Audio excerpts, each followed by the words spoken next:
Domo domo, what is up everybody? Welcome back to the Anime Lounge Jujutsu Kaisen edition. I am your host, official Jujutsu Kaisen translator, Steady.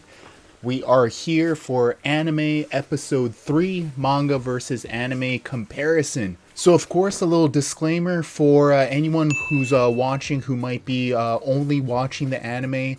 Please be advised that although I'll try to keep the spoilers to kind of a minimum, I definitely am going to be talking with the manga, of course comparing it to the manga of where it stands right now in terms of the story very early on, but I definitely will be kind of noting things that do happen later on in the manga as well. So if you really want to be clean sheet, don't want to know absolutely anything, I advise you to probably catch up with the manga before you watch these videos. Also, thank you very much for spreading that positive juju with a like and a comment and sharing it.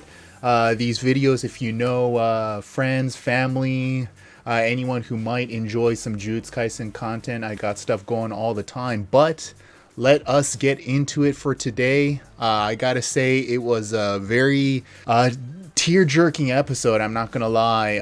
They really kind of blindsided me, and it sounds like a lot of other fans as well. We'll definitely be getting into that as well, but hey, anime versus manga, Jujutsu Kaisen episode 3 comparison incoming. Here we go. All right.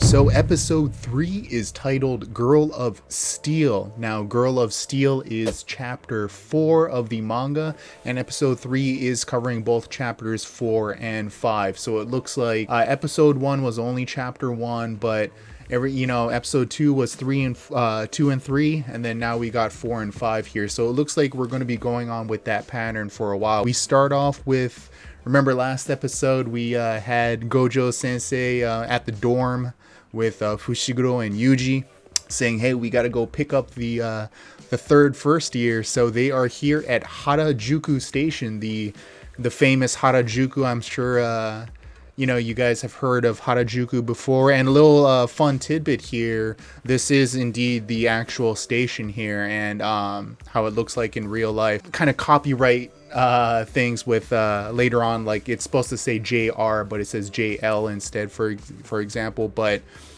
for manga readers, remember during the Shibuya incident, Yuji and Meimei and Ui actually go to Harajuku from Aoyama Cemetery first, and this is where Yuji fights the grasshopper curse, right? So you got to kind of remember that as well. But then we get Takeshita Street here. So Takeshita Dori is indeed kind of a famous, when people mention kind of Harajuku and Harajuku culture, fashion, like food and things like that, this is kind of the place to go, the Takeshita Street, Takeshita Dori, and indeed the decorations kind of look like this as well. As we have Fushiguro and Yuji now with his new uniform, so it's you kind of forget that it is the same uniform, except that Yuji has this kind of red hoodie kind of attached or inside it. And he's also got the red shoes here, right? Then we kind of see Harajuku Station here. See how it says JL instead of JR. But yeah, this is all still very much in line with what happens in the manga. And then Gojo Sensei shows up, and they're kind of talking about the uniform and all that. And then we have kind of our little pre-show into Nobara here. We have so this is kind of a thing that I guess, it's not only in Japan surely, but you have kind of scouts for like modeling agencies, talent agencies going around kind of famous hotspots, and certainly Harajuku is one of them. So kind of trying to scout this girl here, and then the classic Nobara, with the hand on the shoulder, just like in the manga, and the what about me, just like in the manga. And of course, I like the scouts kind of like face too, like, what about me? What? And then I like this because, then they're kind of talking back and forth, and then we see Yuji and Megumi kind of looking on, as well as Gojo Sensei to the side. But Yuji's like, oh, geez, we're about to go talk to her. How embarrassing. And he's got the glasses on, which I think in the manga it didn't say rook. If I'm not, it doesn't sound familiar. And maybe I don't know. Maybe rook is supposed to mean something. I don't know. Maybe it's some sort of kind of inside joke or something like that that I'm not aware of. But then of course they kind of meet up now, and then Nobara introduces herself with "Be happy, boys," you know, I'm here. And then we move into the opening, of course, and then the opening is the same except for the last scene here. It looks like they're doing something kind of cool here. I don't know if you noticed, but we have Principal Yaga as well as Nobara added to the kind of little picnic scene here now. Which is a very cool idea. So it didn't occur to me why. I remember seeing, you know, like in episodes 1 and 2, Nobara wasn't there, and I was like, I wonder why that is. But it actually kind of got a lot of people worried too. But like if you know where we are in the manga, we're like, oh, what is that supposed to mean? So it looks like they're probably going to be kind of adding on the characters as they appear in the anime. And certainly I see a lot of space around the good-looking food there. So I'm sure once we get introduced to the second years, which should be probably episode 5 or 6, I would say, then we'll have some more people as well as an animal there as well. And then probably Ichichi, assistant manager Ichichi will be there as well.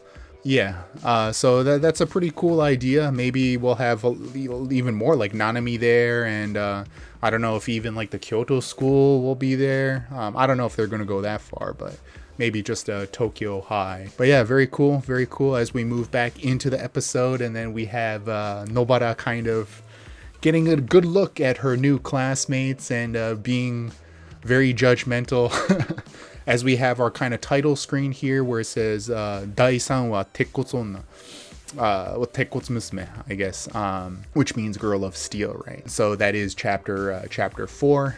And then kind of the Kugisaki POV point of view. I will say this, and I typically don't watch the anime with subtitles for many different reasons, but I was kind of made aware about the translation that they made here where they said he looks like a potato. That is, as much as I don't want to like dunk on another translator, that's not right.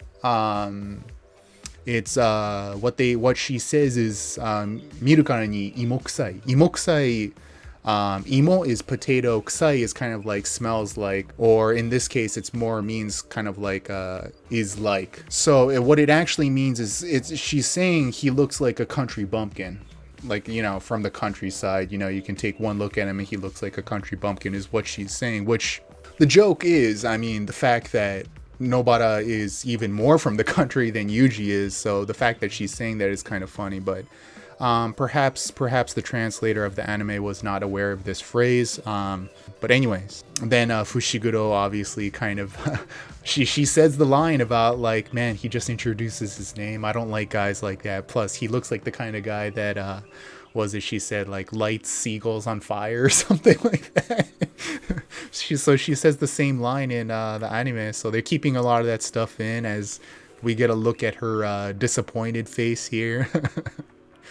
But then Gojo, is like, hey, are we ready? Yuji and Nobara was saying, what are we doing? And then Tokyo tourism, right?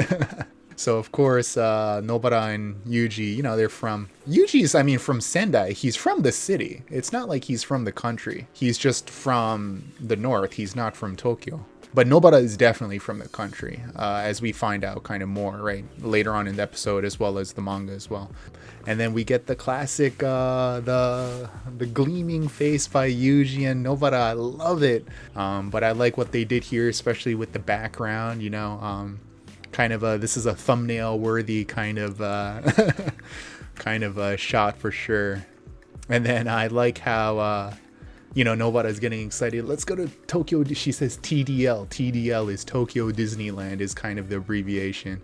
And then Yuji's saying that's in Chiba, which is correct. then he says, let's go to Yokohama, which is not in Tokyo either. It's actually in Kanagawa-ken, which is the prefecture right next door. But then in the manga, one of my favorite kind of scenes is where Gojo goes like, silence, I shall now announce, and then you see Nobara and Yuji at attention. And then he says Roppongi. So Roppongi is, for those of you that aren't familiar, maybe Roppongi is kind of famous for their kind of a little bit more higher class kind of shops and restaurants, and it's definitely a place where like it's also very famous for its nightlife. Nobara and Yuji excited here, and then I like the next scene where it's boom, the building with the curse, right? Nobara is kind of getting the explanation here about the finger, right? So it sounds like she's not aware of Yuji's situation at this point, right? But then as they're about to head in, Yuji makes the good point saying, hey, I thought curses can only be defeated by curses, which is very much true, right? So Yuji doesn't have a curse technique or anything like that. So, but he does have cursed energy within him kind of flowing now since Sukuna is in there. Very powerful cursed energy, certainly. But he's not able to sort of wield it, so to speak. So Gojo pulls out the slaughter demon, the Tozama. Same design as in the manga. And Nobara and Yuji make their way on in. And then I like this. This is kind of different. Kind of a couple of added scenes. In the anime here, they have Yuji kind of like sneaking around, and I like that kind of nice little touch here. And then we also kind of goes back and forth a little bit. We have Fushiguro and Gojo outside talking about what today's kind of mission is really about. And they do talk about how Yuji. You have to kind of remind yourself that he's kind of a bizarre case, because he's kind of goes in headfirst against this kind of mysterious force that is curses, so you're so used to Yuji kind of fighting in the manga and stuff now that you're like, oh yeah, he was just a regular high schooler not more than like a week ago. But Gojo of course goes on to explain that we're really here to see what Nobara's all about, if she's crazy enough up here, right? And then we move back into the building, and Kugisaki and Yuji are, Kugisaki is kind of like, all right, let's just get this over with and let's head on over to Ginza for some sushi. Ginza is kind of a famous, again, kind of like a Roppongi, like a high class shopping district. And then the famous kicking Yuji off of the stairs scene. I love that they're keeping very, very true and keeping these comedic moments in the anime. Of course, as I mentioned in episodes 1 and 2. And then as Yuji's kind of like, man, I don't get what you're all about. And she says, that's why you're not popular with the ladies. Sticking it to Yuji, and he can't retort. But then we get this scene of the curse coming in from above with the pincers here. Very much the same frame that we get in the manga. So cool. Very cool. Again, they take creative liberties with the anime here and there, but these kind of iconic panels and stuff, they're really they're doing a great job kind of discerning what are the ones that they just need to let be and just keep it as is. So I love that. As Yuji kind of does his thing, sliding around, and then the little comment in the end about, yeah, hey, not bad, I got some moves. So then we kind of flash back outside to where Gojo is and Fushiguro is, and he makes the good point here, obviously kind of telling the reader as well, right? Kind of a little bit of a tutorial, the idea that curses are basically manifested based on humanity's kind of negative emotions, right? Whether it be fear, anger, sadness. So theoretically, the more people that are in one place, kind of population density, you're going to have more negative emotions. So that's why a place like Tokyo, the curses are especially strong. So it's kind of telling the reader as well, right? Like, hey, kind of keep that in mind, especially since Nobara was from a place where, of course, there were negative emotions in her village, but not nearly as much in terms of population density, right? Although kind of based on what we see later on in the episode, it's certainly a very negative place for her. She takes out the nails here as she's telling the mannequin, hey, what do you think, that's your idea of hiding? So the classic with the little heart on the hammer there as well, as she imbues it with cursed energy, and then very cool. I love how the kind of the green, how they represent the cursed energy with kind of like this green like flame almost, as the mannequin, the eye opens, leaning back now, very much like in the manga. And then we get our little kind of like commercial half point kind of deal here. This is something new that they just started in episode 3, if I'm not mistaken. I don't think they had it in episode 2. Maybe they did, and I just missed it. But yeah, they have this cool little the green background with the logo, as well as the red background with the logo. Very cool. Can you even use it for like a wallpaper or something like that? Yeah, very nice. But then as soon as we come back from the commercial break, this is where what I was talking about, how something very, very new for the anime. They show Kugisaki's kind of house here in the middle of the mountains. She's from the northern side, like Yuji is from the north as well, in an area called Sendai in Miyagi Prefecture, and it's assumed that Nobara is from Iwate Prefecture, which is just north, shares a border with Miyagi. Iwate is famous for their very low population density. The reason why people think that she's from Iwate, myself included, is because she talks about how she had to go to Morioka Station first. And Morioka Station is kind of even though it's not that big, it's kind of the biggest station that is in Iwate Prefecture. So she might be from Yamagata or Iwate, but I think she's from Iwate. And also, Akutami Sensei, the author of the mangaka of Jujutsu Kaisen, is from Iwate as well. So could be a little nod. But yeah, she's kind of making her way over to the bus to get out of this village here. As we get a look at this van here with kind of the vandalized and all that, and as manga readers, we have been recently kind of been made aware about what the situation is. But yeah, but then before I get too deep into it, we move back into the fight here. As Nobara she does her little move with the snap of the fingers and then the cursed energy, which later on we find out is a move called hairpin, kanzashi, Japanese style hairpin. They call it a kanzashi. But then she finds out that there is a boy hiding, trapped, so to speak.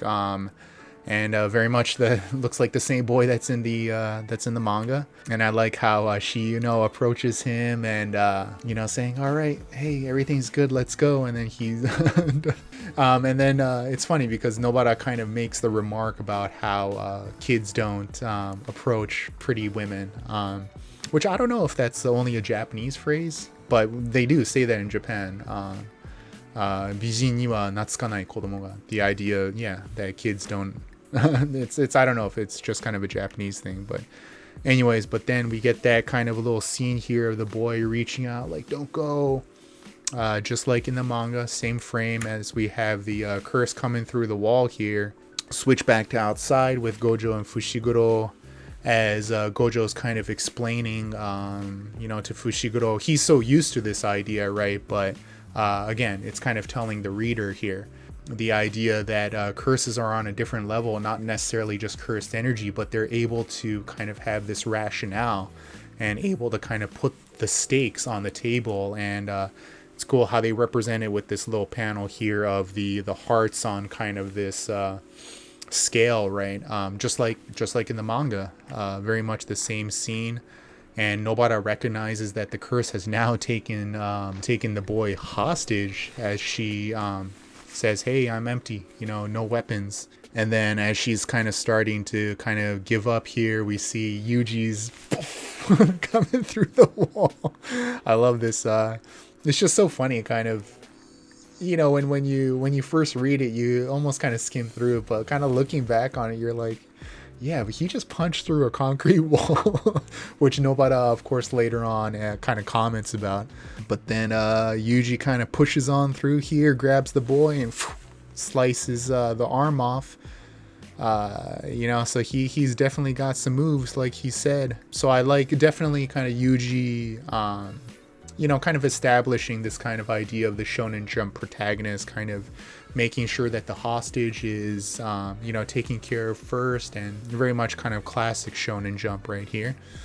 As the curse kind of starts to phase through the wall here, which in some of the in an extra page in the manga, actually, they explain that this idea of curses phasing through walls, idea of curses phasing through walls is only something that kind of lower level curses can actually do. So actually, if you're like a higher level curse, the idea of kind of phasing through walls is actually not possible. Akutami Sensei doesn't really explain too much more beyond that, but I do remember that extra page. As Nobara saying, "Nope, I'm not gonna let you get away. Yuji, hand me that arm." As Nobara pulls out her straw doll, right?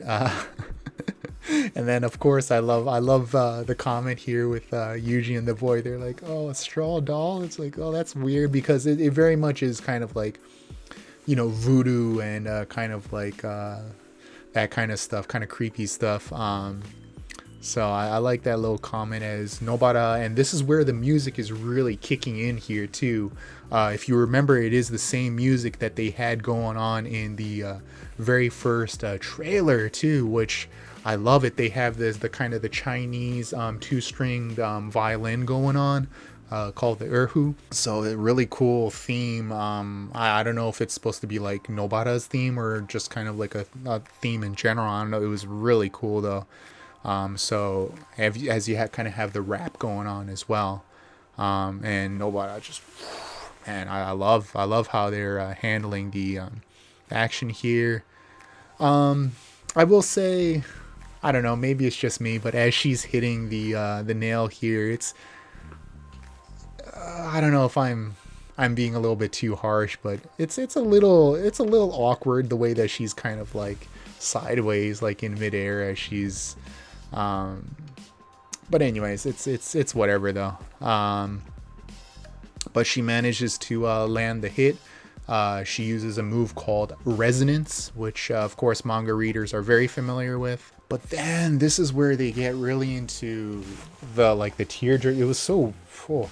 Like, it's especially during kind of this like intense moment in the fight, then they just flash back to the village here, as they show Saori, Nobara Chibisaki here, Chibi Kugisaki, when she was in first grade. And it's so crazy because as manga readers, we look at this scene and we're like, what? Because we had to wait 2.5 years to see Saori at all, and for the longest time, of course, as manga readers, we're like, what is this Saori girl? Because Nobara just kind of references her really quick, and we're like, is she supposed to be someone important or whatever? And then, but in a recent chapter, I think it was chapter 124, yeah, maybe 124, not just more than a couple weeks ago, we got a kind of the flashback chapter of Nobara when she was tiny, and kind of her and Saori. So bizarre, just so weird seeing this scene in the anime so early. But cute Kugisaki here, Chibisaki here, of course. And they were two people in this village who very much felt out of place, were ostracized, and they were able to befriend each other. And gosh, these scenes here, kind of this little Christmas sticker book here, and the snow, and just, we get this scene of Saori on the bridge here with the other junior high students kind of ostracizing her, and the townspeople ostracizing her, and piling up snow on her house. And oh man, I just had like, it's you know what did it? It's the piano. It's that damn piano in the background where I was just like, no, don't do it. Oh God, I was going pretty good. I'm not gonna lie. I watched it a few times, and still, like, every single time I know what's coming, but it still gets me. But then we see that the house is now on sale. So Saori did indeed move out of the village, and we get a before I go too far though, We have this little scene here of Saudi at this kind of looks what's basically like a town hall, and it looks like with her mom, and especially me, I put out a video a couple weeks ago about what I think Saudi really is, and the fact that who her mom might be, and this and that, and the fact that I see the mom here, I'm assuming is her mom. And I don't know if now I don't really know if my theory is correct, but I'm not gonna lie, I kind of saw this, I was like, maybe I'm wrong completely. Because it's in the video I talk about, it's either that Saudi is indeed very important or she's kind of a red herring. Because in the manga, we were very much led to believe that she was someone very significant. Not just to Nobara's character, the obvious reasons, the fact that that Nobara has this memory of Saudi, but that perhaps Saudi has kind of a role or sort of a lineage, perhaps in Jujutsu Kaisen, but I don't know, it's kind of hard to tell now. But anyways, but yeah, as we keep on going through this flashback scene here, and now the car hits even harder now. But it's a nice car though. It's a Mercedes. So they certainly are a rich family. And again, I talk about this in my theories video too. The fact that they have this nice house, this nice car, certainly nice interior in the house and stuff. In the manga, we don't really get a look at inside the house, but it's a nice place. They got a nice fireplace and looks like a very nice decor. So it still could be what my theory is, based on the fact that they have this money as well. But yeah, then we get this kind of scene inside the house where Nobara and Saudi are just kind of sitting enjoying, and there's a dog too. The dog is new, but then we kind of move back to present day, and then Yuji's asking, hey, you asked me all these questions, so what's your deal? And then Nobara with the famous, I moved to Tokyo because I wanted to get out of the country, So very much the same panel here. So I like that as Yuji's shocked. You're kidding me. And then this was the only way that I could get to Tokyo without worrying about money. So very much the kind of the same face here, although she has this little kind of face too, which I thought was cute. But then immediately after, Yuji's saying, you really could just move to Tokyo just for the reason like that. And I like the kind of the moment of pause that they give here too. They kind of leave a few seconds while she's still looking the other way, and then she turns around and says that famous line, of course it's to stay true to myself. So we, of course, Nobara very, very confident in herself. Of course she has vulnerabilities like anyone else as well, but very much kind of represents her character. So I like that. But then they move to this damn flashback again as I start crying again. Yeah, and then they show Tokyo Tower here a little bit. And then Nobara arriving in Harajuku as yeah. God damn it, I'm gonna start this is tough just talking about it even. As the piano music is going on in the background, and she opens the, she kind of looks into this store, of course, of the macaroons, the same ones that she used to eat with Saudi, right? And then thank God the flashback is over because I can't cry anymore. As we move back to present day, and then she's talking to Yuji saying, I gotta thank you too. Kind of a strange moment here, where she's very earnest and saying thanks because, there wouldn't have had a bright future if either the boy or myself died here, obviously. Then the famous thanks. I still prefer the manga. I think the manga readers will agree. I prefer the manga face than the one they have here in the anime. Although they did a good job here, but there's just something about that panel in the manga where she's got that really nice face as she's saying thank you to Yuji. But then immediately says, hey, we're even. All right. As Yuji's just sick and tired of it. But yeah, then we kind of move back. So they finished mission completed. But then we get this little kind of bonus scene here too of Gojo and Fushiguro escorting the kid home, make sure he gets home safe, which is definitely new, as Yuji and Nobara are waiting too. And she has a little comment saying, I'm in a bad mood when I'm hungry. Yuji's like, well, are you ever not in a bad mood?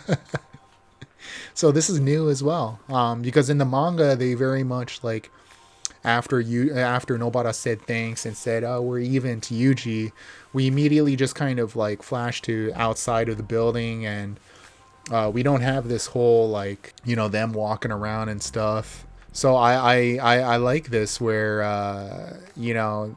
kind of a little extra, and then Gojo is saying, all right, time to get some grub, and then have this little funny, let's get some steak and sushi.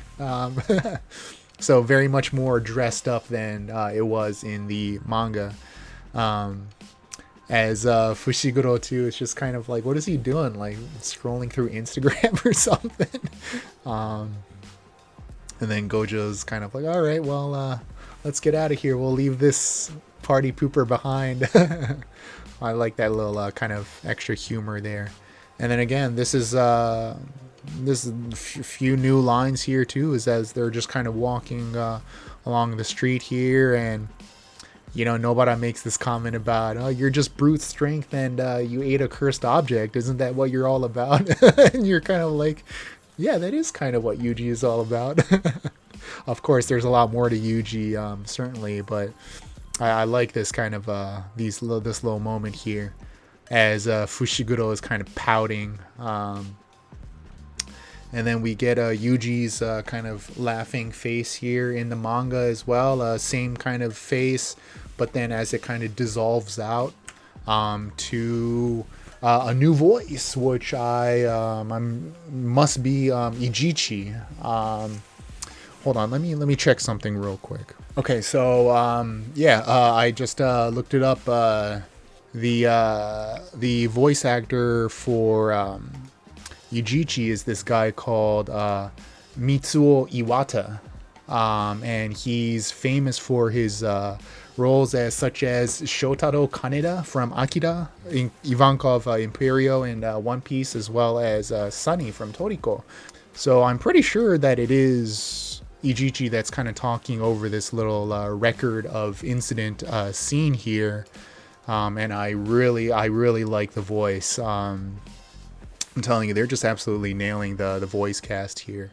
But of course, record 2018 July, Tokyo Juvenile Detention Facility, as we have this guy Okazaki here, who's kind of looking on and saying, as they look on, and we get this kind of creepy music in the background as it kind of rises up to reveal this this kind of cursed womb, as it's referred to, and then of course the mysterious cliffhanger of the three Tokyo High students, Nobara, Fushiguro, and Yuji, were sent, and one died, right?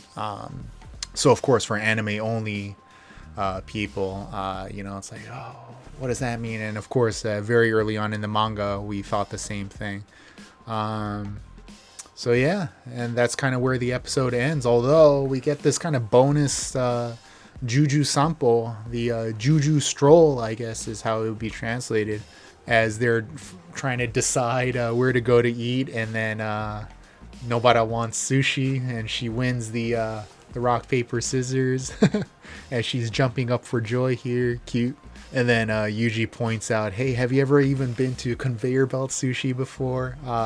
Which she clearly has not, as they're kind of chit-chatting, and then Yuji talks about how this one place, the sushi comes out on a Shinkansen, on a bullet train, which is, there are places like that where, you'll have the typical conveyor belt, but then you can also place orders, and then this kind of like thing on this rail comes out with your plate, and then you press the button and it shoots back into the kitchen. But then some places have it where it's like shaped like a bullet train, or it's shaped like a boat or something like that. I mean, it's all the same thing. It's just so I like the reaction here though by Kugisaki. She's like, what? So she's completely on board now, as We get this final scene of Yuji hanging out of the taxi saying, let's go. So yeah, and that's pretty much where episode 3 ends. Of course, we get the preview for next episode, but I'm going to save that for when we just talk about episode 4. But hey, I appreciate you guys sticking around to watch, hear me talk, hear me blabber on. Hopefully I'm able to offer a little bit of insight, extra kind of little tidbits of knowledge here and there. And of course, thank you very much to all of those spreading that positive juju with the comments. Hey, I've kept you guys long enough. Just want to say thank you. Cheers to you. You know how we do. Mata yoroshiku. All right. We'll see you again.